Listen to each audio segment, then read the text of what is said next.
Retrouvailles inattendues.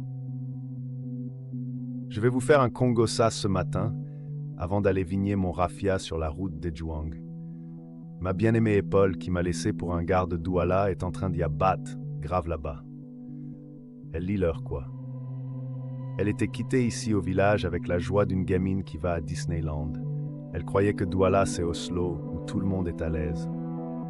Quand le taxi de la gare routière l'a déposée à Mabanda, elle a Wanda, que son gars vit dans une chambre en face d'une véranda commune devant laquelle passe une route du quartier. Un quartier chaud où les querelles des voisins vous réveillent à 4 heures du matin.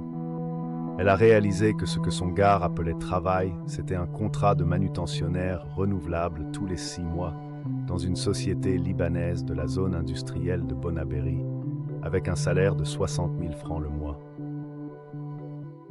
Ma récolte de plantain d'une semaine qu'elle méprisait.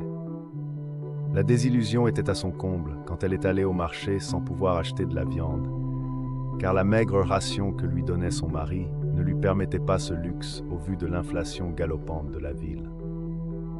Hier soir, j'étais moi tranquillement assis au Chapalo avec mon ami Nounour Silas, en train de boire du bon de palme du village, quand elle m'a appelé pour s'excuser en promettant de revenir si j'étais prêt à la reprendre. Elle me disait au téléphone qu'elle regrette la viande de cheval qu'elle payait facilement au marché Big Mop et Bello, après qu'elle ait vendu les vivres coupés dans mon champ et joué sa cotisation au calme.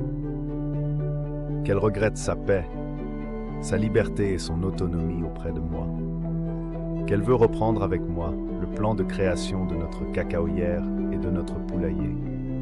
J'ai bu un grand verre et je lui ai répondu que j'allais réfléchir avant de lui donner une réponse. Car il me faut d'abord demander conseil à mon partenaire Nounour Silas. Abonne-toi, like et partage pour soutenir la chaîne.